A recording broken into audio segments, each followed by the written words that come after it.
یہ 4 مہینے جو ہوتے ہیں یہ حرمت والے مہینے کہلاتے ہیں، یعنی کہ ذوالقعدہ، ذی الحج، محرم اور اس کے بعد جو رجب، یعنی کہ اللہ تبارک و تعالیٰ کا جو مہینہ ہے رجب المرجب، یہ 4 ماہ جو ہوتے ہیں یہ ہمارے اسلام کے اندر یہ حرمت والے مہینے کہلاتے ہیں۔ اور اس کے بارے میں حدیث مبارکہ میں اور روایتوں میں کچھ مفہوم اس طرح سے آتا ہے کہ جو یہ شروع کے جو 10 دن ہوتے ہیں، جو ذی الحج کے جو 10 دن ہوتے ہیں جو شروع کے، جس پہ جو حج جو ہوتا ہے، وقوف عرفہ جو ہوتا ہے، اس کے اندر کہا جاتا ہے، جس کے اندر ہم بکرے بھی ذبح کرتے ہیں، قربانی بھی کرتے ہیں، سنت ابراہیمی پہ عمل بھی کرتے ہیں۔ پوری دنیا جو ہے وہ حج کے اوپر بھی ماشاءاللہ ہمارے مسلمان جوک در جوک جو جاتے ہیں۔ تو کہا جاتا ہے کہ یہ جو 10 ایام ہے، یہ جو 10 دن ہیں، اس میں ایام تشریق بھی ہیں، تو اس کے لیے کہا جاتا ہے کہ اس میں بے حد اللہ تبارک و تعالیٰ کی بارگاہ کے اندر اس میں بڑی دعائیں جو ہیں وہ قبول ہوتی ہیں، اگر اچھے اعمال کیے جائیں تو قبول ہوتے ہیں۔ وَإِذَا مَرِضْتُ فَهُوَ يَشْفِينِ۔ اللہم صلی علی سیدنا و مولانا محمد وعلی آلہ وصحبہ وبارک وسلم علیہ۔ السلام علیکم ورحمۃ اللہ وبرکاتہ۔ آپ کے بےحد پسندیدہ ویلاگ کے ساتھ آپ کا میزبان آغا مناج ایک بار پھر حاضر خدمت ہے۔ اس بار ہم سے پوچھا جاتا ہے کہ یہ حرمت والے مہینے کون سے ہیں، صلاۃ التسبیح کا طریقہ کیا ہے، اپنے مسائل کے حل کے لیے، اپنی پرابلمس کے سولوشن کے لیے، اپنے مشکلات کے حل کے لیے ایسا کون سا وظیفہ ہے، ایسا کون سا عمل ہے جو ان ماہ مبارک میں، ان ساعتوں میں کیا جا سکتا ہے۔ اس وقت ہم الحمدللہ ذوالقعدہ کے اندر ہیں اور ذی الحج میں داخل ہونے والے ہیں، اور جو ذوالقعدہ، ذی الحج، محرم، یہ 3 مہینے، اور رجب کا جو مہینہ ہوتا ہے رجب المرجب کا، جس کو کہا جاتا ہے کہ یہ اللہ تبارک و تعالیٰ کا مہینہ ہے، یہ 4 مہینے جو ہوتے ہیں یہ حرمت والے مہینے کہلاتے ہیں، یعنی کہ ذوالقعدہ، ذی الحج، محرم اور اس کے بعد جو رجب، یعنی کہ اللہ تبارک و تعالیٰ کا جو مہینہ ہے رجب المرجب، یہ 4 ماہ جو ہوتے ہیں یہ ہمارے اسلام کے اندر یہ حرمت والے مہینے کہلاتے ہیں۔ اور اس کے بارے میں حدیث مبارکہ میں اور روایتوں میں کچھ مفہوم اس طرح سے آتا ہے کہ جو یہ شروع کے جو 10 دن ہوتے ہیں، جو ذی الحج کے جو 10 دن ہوتے ہیں جو شروع کے، جس پہ جو حج جو ہوتا ہے، وقوف عرفہ جو ہوتا ہے، اس کے اندر کہا جاتا ہے، جس کے اندر ہم بکرے بھی ذبح کرتے ہیں، قربانی بھی کرتے ہیں، سنت ابراہیمی پہ عمل بھی کرتے ہیں۔ پوری دنیا جو ہے وہ حج کے اوپر بھی ماشاءاللہ ہمارے مسلمان جوک در جوک جو جاتے ہیں۔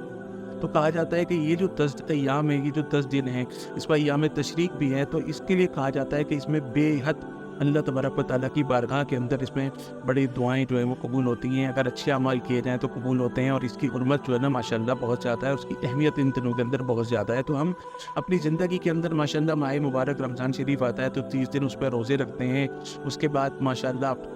جب یہ شوال کا مہینہ آتا ہے تو اس میں ماشاءاللہ 6 روزے رکھتے ہیں، تو پورے سال روزے رکھنے کا ثواب ملتا ہے۔ اس کے بعد ماشاءاللہ حج کا سیزن آ جاتا ہے، تو ذوالقعدہ، ذی الحج، محرم اور اس کے بعد رجب۔ تو اب میں آپ کو بتاتا ہوں صلاۃ التسبیح کا طریقہ۔ سبحان اللہ والحمد للہ ولا الہ الا اللہ واللہ اکبر، یہ تیسرا کلمہ ہے۔ سبحان اللہ والحمد للہ ولا الہ الا اللہ واللہ اکبر، یہ تیسرا کلمہ ہے۔ اور جب ہمارے بچے جب شروع میں قاعدہ پڑھتے ہیں تو اس میں سارے 6 کلمے میں یاد کرائے جاتے ہیں، تو اس میں تیسرا کلمہ سبحان اللہ والحمد للہ ولا الہ الا اللہ واللہ اکبر،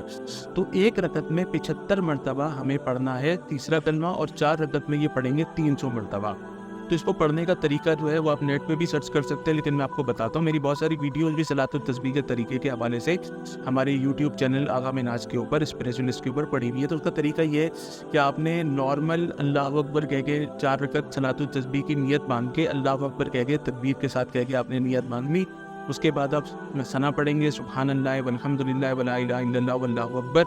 اور اس کے بعد آپ 15 مرتبہ قیام، یعنی کہ سورہ فاتحہ سے پہلے 15 مرتبہ پڑھیں گے تیسرا کلمہ سبحان اللہ والحمد للہ ولا الہ الا اللہ واللہ اکبر، اس کے بعد سورہ فاتحہ پڑھیں گے، اس کے بعد کوئی ایک سورت جو ملاتے ہیں عام نمازوں میں اسی طرح ملائیں گے، اس کے بعد 10 مرتبہ پڑھیں گے تیسرا کلمہ سبحان اللہ والحمد للہ ولا الہ الا اللہ واللہ اکبر۔ تو قیام میں آپ نے پڑھنا ہے 25 ٹائمز، 15 مرتبہ سورہ فاتحہ سے پہلے، اور سورت ملانے کے بعد 10 مرتبہ سبحان اللہ والحمد للہ ولا الہ الا اللہ واللہ اکبر۔ پھر اس کے بعد آپ رکوع میں چلے جائیں گے، رکوع میں سبحان ربی العظیم 3 مرتبہ پڑھیں گے، اور اس کے بعد پڑھیں گے 10 مرتبہ تیسرا کلمہ، اس کے بعد سمیع اللہ لمن حمیدہ ربنا لک الحمد، پھر 10 مرتبہ پڑھیں گے تیسرا کلمہ، اس کے بعد پھر سجدے میں چلے جائیں گے، سبحان ربی الاعلیٰ 3 مرتبہ پڑھ کے پھر 10 مرتبہ پڑھیں گے تیسرا کلمہ، اس کے بعد پھر بیٹھ جائیں گے، اس کے بعد اللہ اکبر کر کے پھر 10 مرتبہ پڑھیں گے تیسرا کلمہ، اس کے بعد پھر دوسرا سجدہ، دوسرے سجدے میں 3 مرتبہ پڑھیں گے سبحان ربی الاعلیٰ، اس کے بعد پھر 3 مرتبہ پڑھیں گے سبحان، یہ تیسرا کلمہ۔ تو اس کو ایک رکعت میں 75 ٹائمز پڑھیں گے۔ اس کے بعد عطیات میں جو کچھ نہیں پڑھنا، دوسری رکعت میں عطیات میں آپ نے عطیات پڑھ کے پھر کھڑے ہو جانا ہے، اسی طرح 4 رکعتیں پوری کرنی ہے، اور اس کے بعد آپ نے آخری رکعت میں عطیات کے بعد اپنی نماز کو ختم کرنا ہے، سلام پھیر لینا ہے۔ تو اس